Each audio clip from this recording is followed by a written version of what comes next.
The following Cambridge Forum, a Lowell lecture under the auspices of the Lowell Institute, is made possible in part by the Unitarian Universalist Congregations of North America. I guess psychiatrists' main role in life is to bring people the bad news, right? But in a loving way.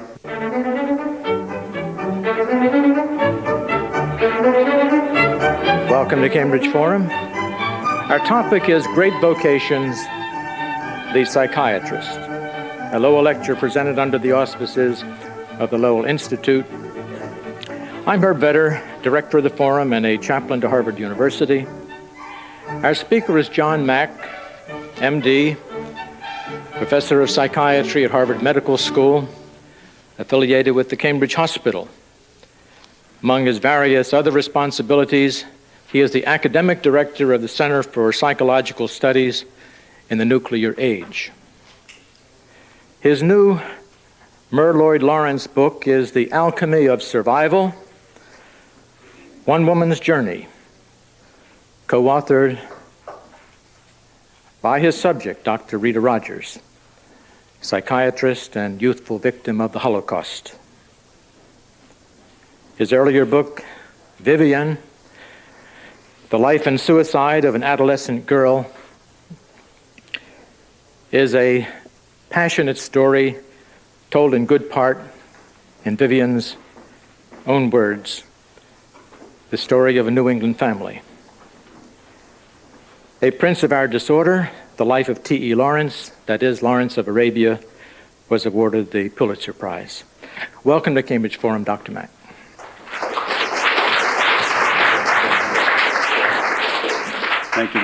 Thank you, Mr. Vedder. Those of us who were trained, as I was, in psychiatry and psychoanalysis in the 1950s and 1960s had various possible directions that we could go in.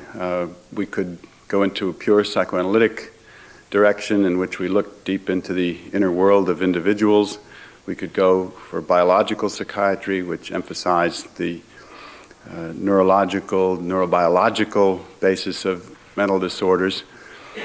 But we were also exposed to the social context, the political context in which people became troubled, and were impressed by how events in the patient's environment, how the neighborhood in which a person lived, how the economic factors which limited their lives, how the agencies that they had to deal with or who failed to provide for their needs could impact upon the psychology of individuals. And those of us that ventured outside of the psychiatric hospital or outside of the clinic became increasingly impressed by these social and political factors and how they accounted for human pain and for mental disorders themselves. I later learned, after moving myself into the fields of social psychiatry, biography, working in the domain of political conflict, that Freud himself had wanted at one time to be a political figure, but the anti-Semitism in Vienna limited the opportunities that were available to him, so he decided he would go the politicians one better. He would find out what motivated them, at what made them tick. My father was a biographer. He did a biography of Thomas Hughes, of Tom Brown's school days, of Peter Cooper of New York, and he was very interested in psychoanalysis. And biography as a topic, which is where I'm heading tonight, was something very much part of my family and very much part of the intellectual life that I grew up in. And little by little, I gravitated toward an integration of psychiatry and biography. But I got there by a kind of circuitous route, which involved a great deal of activity in developing services, in studying the biographies of individual patients, and developed a very deep respect for the total environment in which a person lived. What led up to this present book, The Alchemy of Survival, was an effort to bring the insights, first about the Middle East and the conflict in the Middle East that I'd become interested in from the Lawrence work, to bring that insight into an effort to look at peoples who were troubled, peoples who were in conflict, and particularly the Arab-Israeli conflict. And this is how I met Rita Rogers. She was at Princeton giving a paper on Ben Gurion, and I was there talking about T.E. Lawrence, and we became quick friends with common interests in the whole process of how psychiatrists could bring our healing art to peoples in conflict as well as individuals in conflict, and again, that reciprocal relationship between the individual and the socio-political process.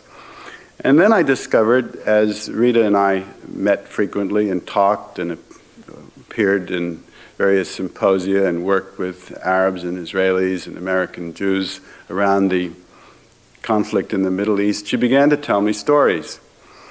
And she talked about her childhood as a very protected girl in the Bukovina, which was a border province of Romania, caught up between many European countries. And this border quality was one that has served, I think, her very well in the struggle to work with ethnic groups and conflicts. And I discovered that she was a real pioneer in this field of psychiatry and foreign affairs, that she had met with world leaders, that she had somehow turned around her whole trauma from the Holocaust into an effective force in working to reverse the human damage of oppressive political regimes. And what fascinated me about Rita and what led me to write this book was the phenomenon of a spoiled, pampered, much beloved little girl growing up in this border province of Romania without the usual human conflicts which are supposed to lead to ego strength, much indulged, much pampered, who then later turned out to have this extraordinary human power, this capability of taking risks, and to everyone's surprise, certainly anyone with any theory of psychiatry that I had ever had was capable of this remarkable strength once she was in the concentration camp, this ghetto camp in the western Ukraine. What happened was that Romania had its own homegrown brand of anti-Semitism, and she and her family were taken when she was 16 in the cattle cars to Mogilev Podolsky, where, discovering quickly that they were all going to go to the death camps, she persuaded the Ukrainian foreman of the camp that she was to teach her how to pour molds in a foundry that she discovered in the camp, because people that could work in the foundry, she was the first girl to work there, would get an armband and their families would be protected and they would be declared necessary for the Wehrmacht. And she was able to do that, got them to rough up her hands, presented herself as necessary for the Wehrmacht. And and her family was spared, as were a number of other Jews in that community, through the work of the family.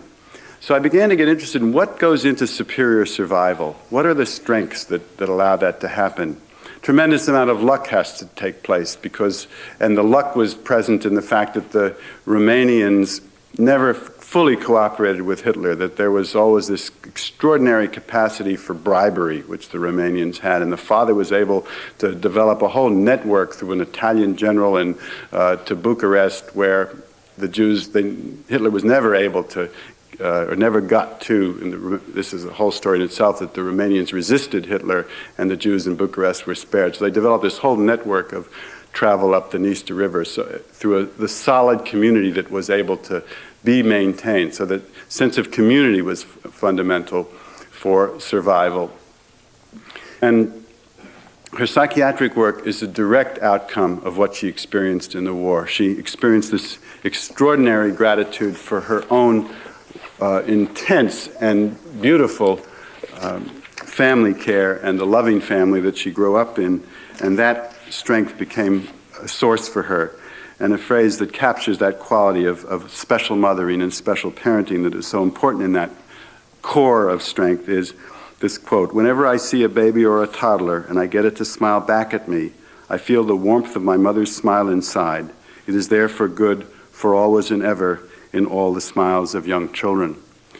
So her work in psychiatry and foreign affairs and in child psychiatry is to recreate the continuity of the generations, to take children who have not had the mothering, have not had that continuity of love, and repair those generational hurts, and also in psychiatry and foreign affairs to transcend her own experience being not to be a victim, but to become a repairer of hurt, to break the cycles of enmity between peoples which are themselves the outgrowth of hurt and history and grievance, and work in that way with other colleagues toward that end. So it was this that fascinated me. How does somebody, rather than developing the pathologies that we're so familiar with trauma, how do people transcend their deep hurts? How do they then turn those experiences to the service of humankind as Rita has? And that's been the core and essential element in our collaboration. Dr. Mack, would you give us a sense of what some of the values are in Rita's life that led to her own survival? It's a set of values that came down from their parents, which is an ability to use the experience of not knowing hate. She, one of the things that she said to me, and I would tape record these stories that went on for several years. She said, "I truly did not know hatred when I grew up, so I did not start to hate in Mogilev," even though she lost many relatives and friends there. There's this quality of internalizing the loving qualities of her parents and of that supportive community in the Bukovina, and never hating a whole people or never hating an individual, but always seeing, as she puts it, the hurt child person. The other value, another value, is always to look beyond nationalisms and the rivalries of nationalisms and of ethnic self-centeredness, what a phrase I have used or developed called the egoism of victimization. In other words, because we've been hurt, because we belong to an embattled minority, therefore we have a right to impose on other groups. Even though she's a Jew herself, it's not the attitude of never again, in the sense that means we have a right to impose our will, our aggression on somebody else. The transcendence of aggression and the inclination to use violence in response to inner hates. Those are some of the basic values. When you look at your own role in relationship to, say, the life in the nuclear age as it's affecting it, how do you view your own contribution? As an individual? As a psychiatrist. I guess psychiatrist's main role in life is to bring people the bad news, right? But in a loving way, something like that. Here's the way it is. I don't like it any better than you do, but if you look at the fact that, take the concept of security. A colleague of mine who is in the nuclear arms establishment in the area of negotiation and security said, security really means being able to go to sleep at night unafraid.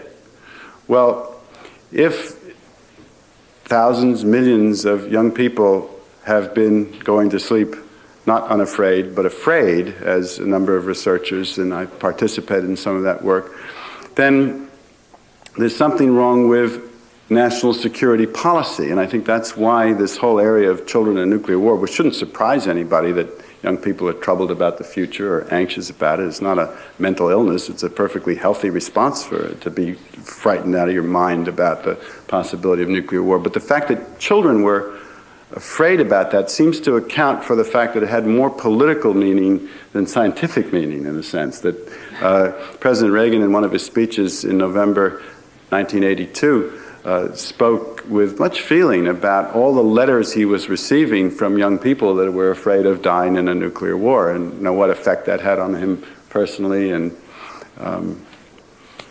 how that fits in to the work that was going on that time, I don't know. But psychiatrists, other physicians have over and over again in every possible way been bringing the bad news, which is that with nuclear weapons you can't use them as for threats and expect that to create security. That these are not instruments of effective weaponry, but they are instruments of genocide, omnicide, and that the only use they have is for prevention, and that there is no medical response, as we learned, and then little by little psychiatrists have been contributing to looking at what is there about us that we would so risk planetary survival over value differences with another people. So we're now in a phase of looking more deeply into not the inevitability of human nature along those lines, but what is there about us that we have always chosen the area of threat and violence as the way to handle our relationships with other peoples with whom we have sometimes very deep political differences, but not so deep that we'd be willing to, or we ought to be willing to incinerate this planet. Well, when you look at your own profession of psychiatry, and you think about the relative satisfaction that people get in the medical profession, what do you find? It seems to me that I've seen figures indicating that psychiatrists actually are more prone to suicide than other members of the medical profession. You've done a particularly important study of suicide, but when it comes to your own field as a great vocation, how do you interpret what's happening? What's going on in the field and its directions? Yes. With regard to percentages, are you aware of data indicating that there are higher dangers of suicide, among psychiatrists in the medical profession? Well, some of you read the article, which is in the reading list here, called, it was in the Atlantic by Dr. Mader, called The Wounded Healer. And I think that the question there is, do people go into this field because they're wounded, or they're more deeply troubled and therefore are in touch with human pain and agony, suffering, conflict? Or is there some kind of, or does the work itself overwhelm people with the dark side of human existence and conflict, or both? Is there some kind of fit or interplay that takes place between the vulnerability of the healer and the materials and pain and struggles that he or she is dealing with all the time? It's typical of psychiatrists that they return a question with a question, but your question can only be returned with a question. I see. Well, I don't know. I can't answer it, but it does seem to me that it's simpler, say, to be a surgeon or to be working in internal medicine, where you can simply keep busy without having to reflect unduly, upon what's happening. You simply do the job, whereas someone who chooses psychiatry is going to be haunted by those problems day and night. So I should think the odds would be that it's a much more anxiety-provoking career than other branches of medicine, but I don't know. Could be. I don't know. I don't know if there are any surgeons in the audience here tonight. Are there any surgeons? It seems to me that for some of us, the idea of the peril of holding, a knife, a scalpel on the edge of somebody's existence and having to deal with the extraordinarily difficult, life and death responsibilities and pain that a surgeon deals with. I think some of us would find that perhaps very, very deeply troubling. I think depends, maybe going back to Rita Rogers, it depends what what your particular way of trying to transcend your woundedness, how you want to turn around your own inner frustration, historical grievances, pain, and contribute medically, socially. We have different styles of trying to turn things around, and I don't know if one suffers more with it than another. I'm not sure. Well, when people are deciding today what kind of a career to have, would you say that psychiatry is a field that has a high priority, not only in terms of personal satisfaction in professional life, but in terms of human survival? How high do you rate it, say, compared to deciding that the primary thing you have to do is to go into government service? Well, go back to Freud. I mean, he went into psychoanalysis to go do the government service one better. But of course, if you can go into government service, maybe you shouldn't go into psychiatry. I don't know. It depends on the nature of the government and what your talents and your skills are. I always have this, I think, share a little bit that secret envy. Wouldn't it be wonderful to be in that situation, have all that power to change things and make decisions and affect the economic process? At the same time, I don't think there's any greater privilege, anything more exciting than to share with people their what Rita calls their humanliness, that extraordinary combination of beauty and poignancy that is the struggle of a person against the odds to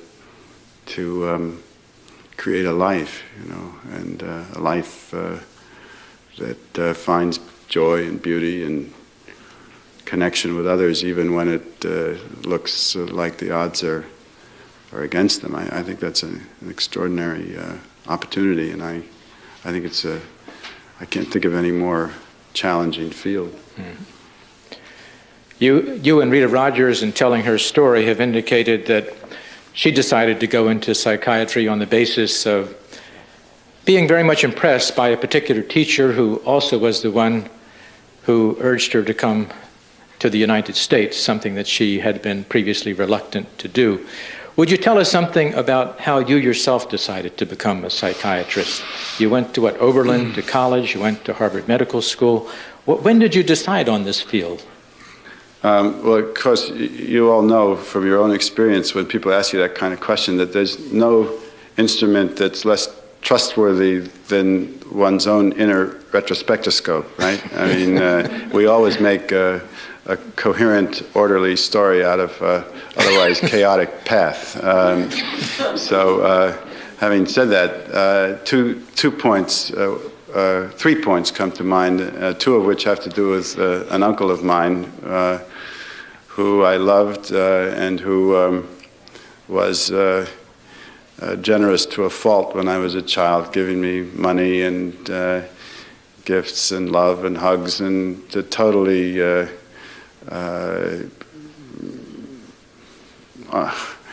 indulgent of me, as I guess Rita's parents were of her.